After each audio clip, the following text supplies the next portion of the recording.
Okay. Welcome to this channel. I already tried recording this, but my microphone wasn't on. But yeah, I'm here to talk about the Suns. This is more for me. I hope nobody really finds out about this channel, especially people I know. This is more for me to look back on and to have my predictions here.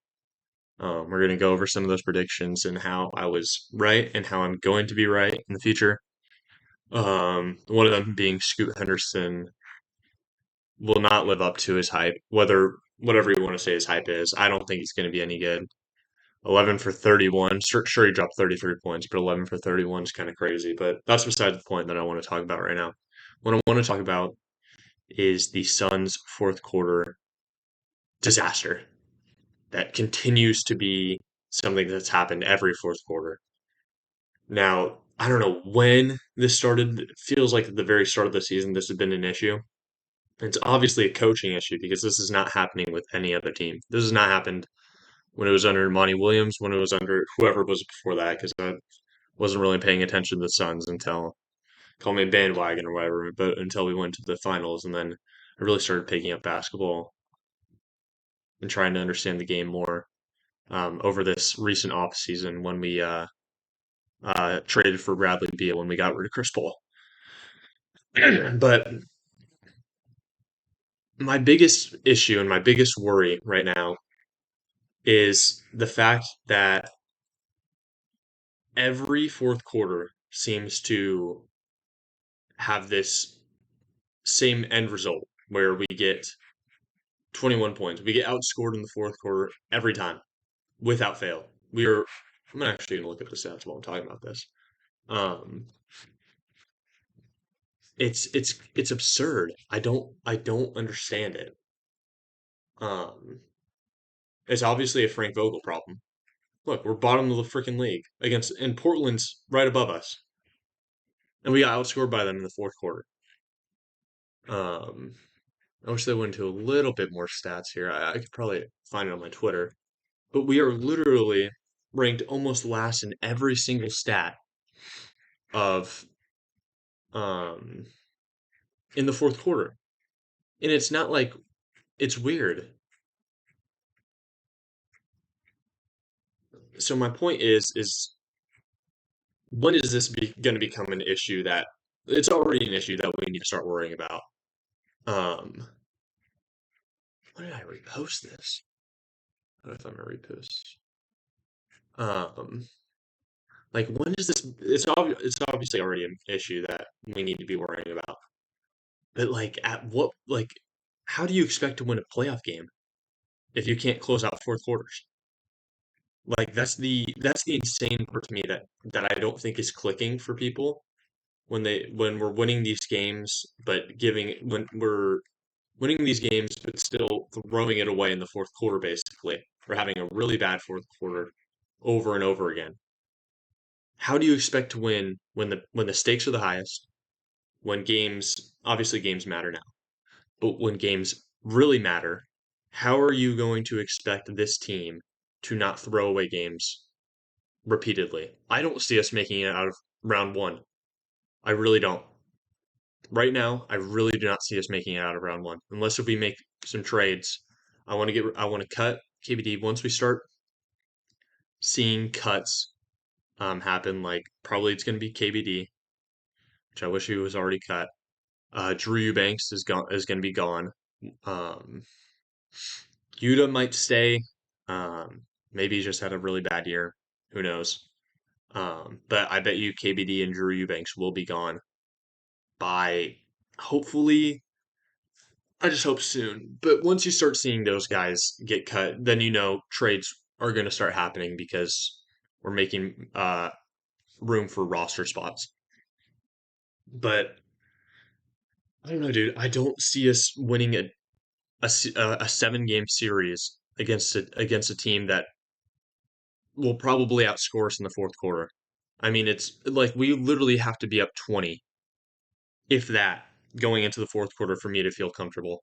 And that's not good.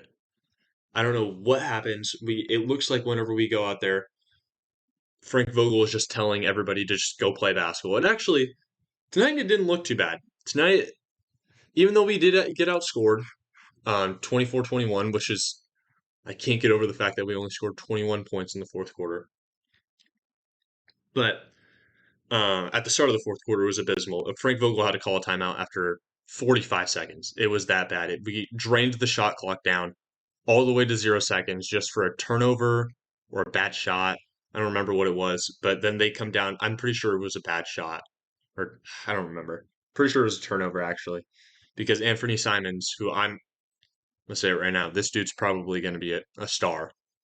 I'm big on him. I think he's really going to be something special. Um, he gets a transition three, and Frank Vogel has to call a timeout because it was just that bad. And then we come out of the timeout. We come out with a good play, got us some points, go back and forth till about the 8 minute mark, and then it starts happening again. And he has to call a timeout. And then after the 8 minute mark, we actually looked pretty good. I actually liked how we looked. Um, Obviously, it's the Trailblazers, and this game should not have come anywhere near a 4 point lead in the fourth quarter when we went up. How much were we up?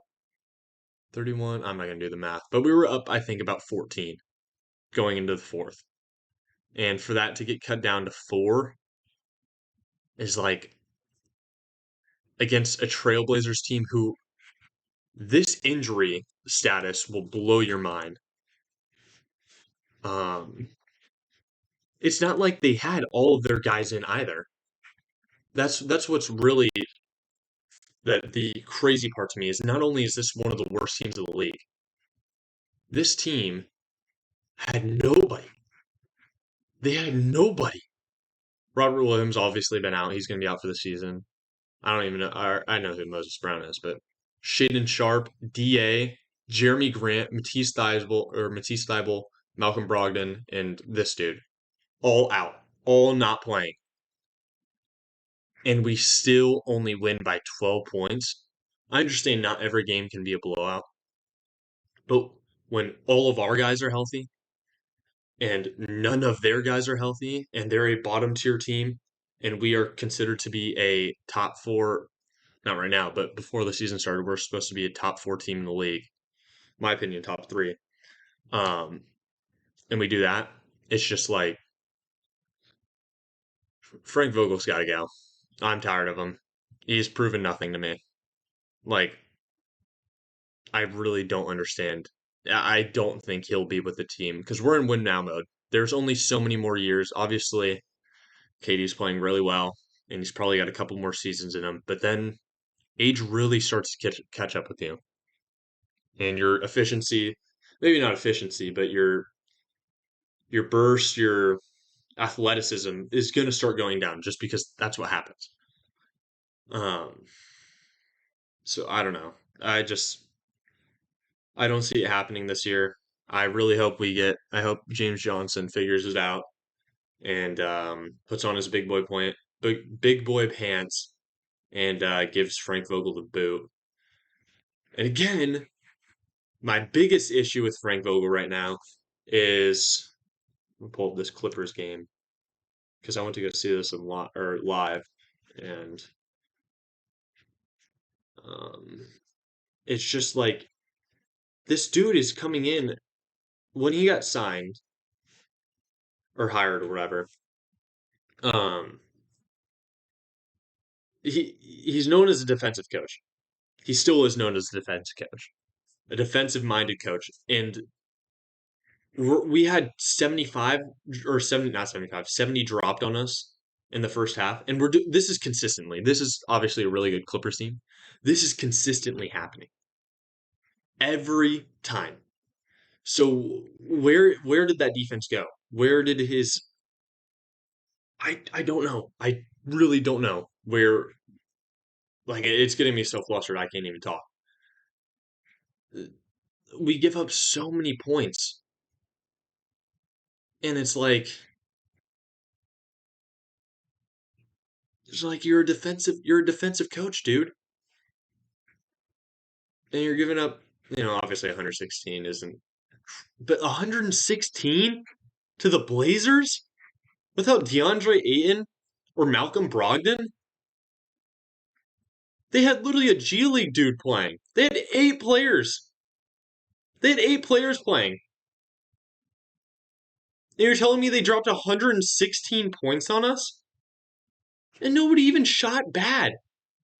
That's what I'm saying on the Suns part. Nobody shot bad.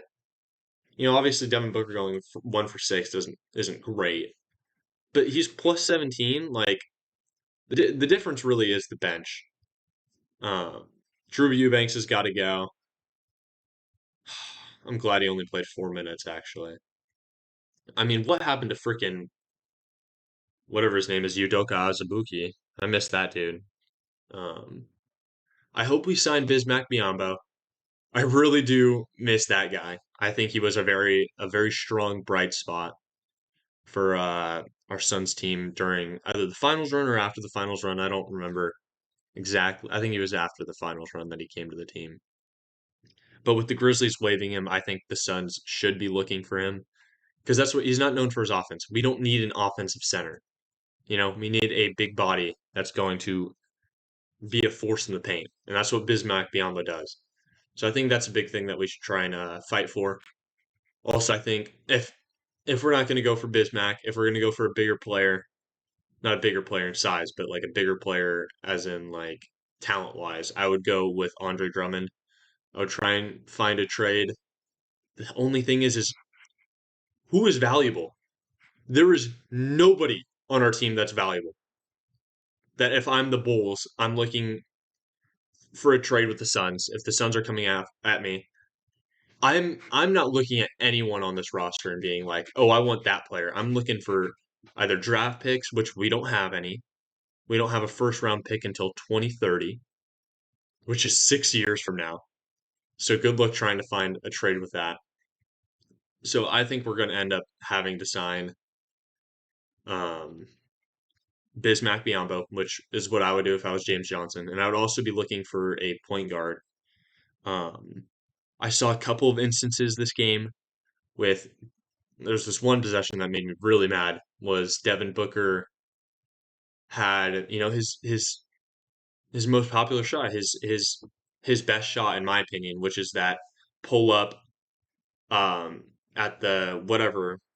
I need to learn the positions on the floor better, but it's whenever you're at the free throw line, but to the right or left of that, that's his shot. Whenever he pulls up there or fades away from there, that's his shot. And he passed up on it, drove in the lane. It had a wide open layup, not a wide open layup, but he made the defender miss. He made a good move, and then passed it out into the corner for like Grayson Allen, or no, it was KBD, I think. I forget who it was, but he passed up on 2 shots. It's like you're Devin Booker. You're a top 3 guy. We don't have anybody else other than Bradley Beal and Kevin Durant that should really be taking the shots, in my opinion, unless if it's you know, like a end of the shot clock, which it was, but again, Devin Booker should have taken the shot before that and the layup. Um,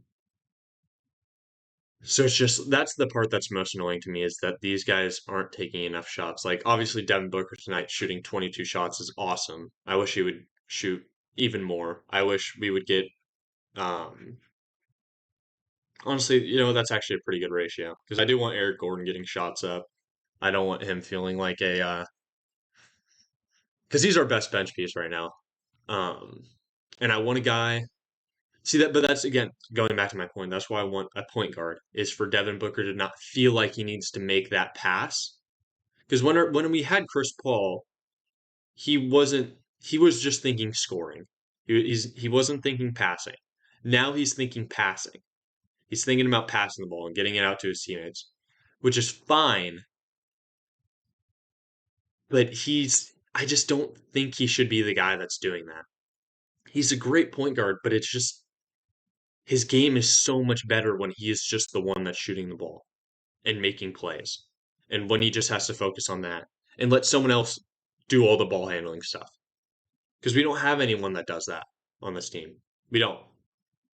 Literally, we don't. Like, we do not have a point. We do not have a true point guard other than Saben Lee, who doesn't play any minutes.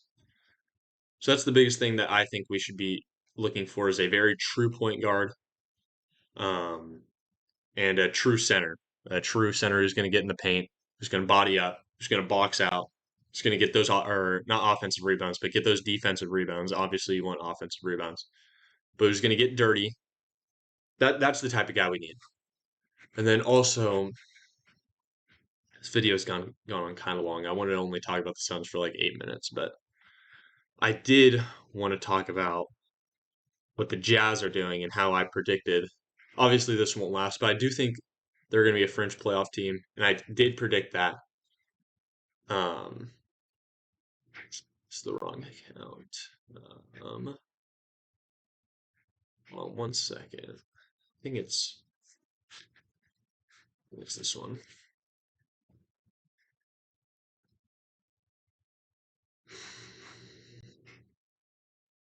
You guys aren't going to be able to see my stuff. Um, let's see.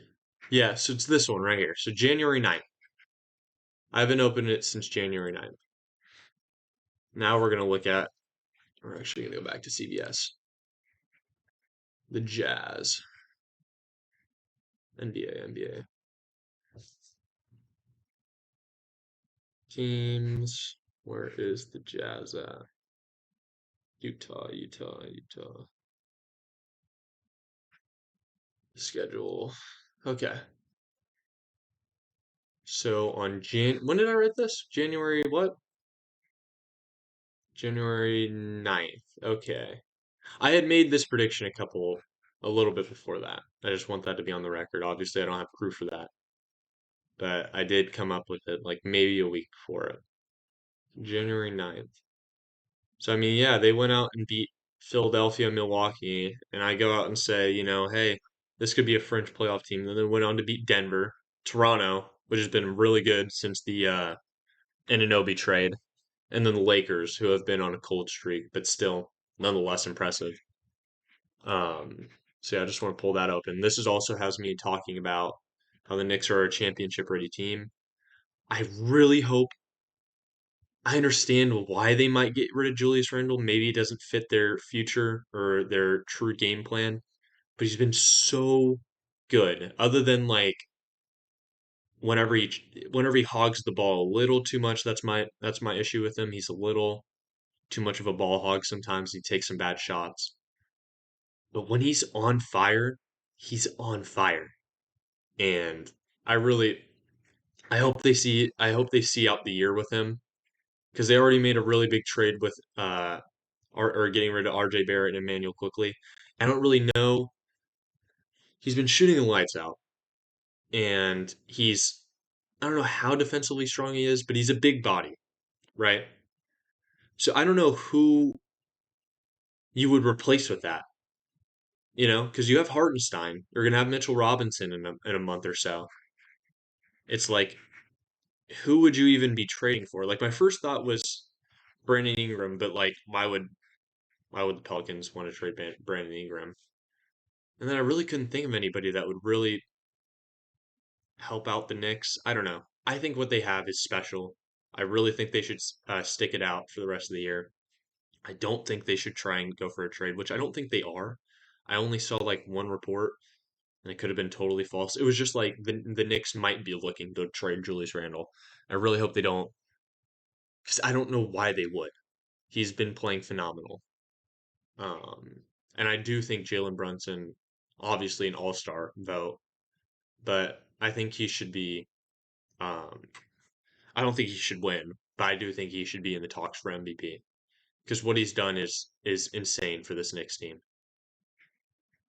And okay, last thing I wanted to talk about, and I just want to get this on record. Keegan Murray he had a really bad game today. Actually, I want to check that. He had a really bad game today against the Bucks. Like not good. But obviously, I mean, he's in his sophomore season. Um, he's in his sophomore season. You're gonna have bad games. Everybody has bad games. Yeah, 4 points. I think he shot like 2 for 9, something like that. I wish they would show me more box score. Yeah, 2 for 9. 0 for 2 from three, which usually he's taken about, I don't know how many averages, but I feel like a lot more than that. I'll pull up his basketball reference.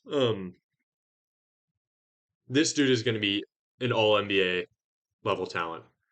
And I don't mean that as in like, he's going to be really good. I mean he's going to be all NBA at some point in his career.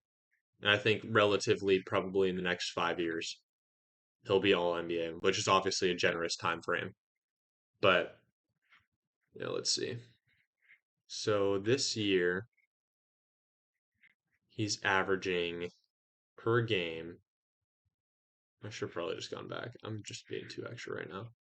This year, 3 point attempts, 3 point attempts. He's averaging 7 3 point attempts or a game, and he only had what, two? So it's like that was a weird game for him. But his defense is so underrated. Nobody talks about his defense at all, which I don't understand. He always gets onto the star player basically. I saw a couple games where he was on Curry. I think maybe a game where he was on Anthony Edwards. He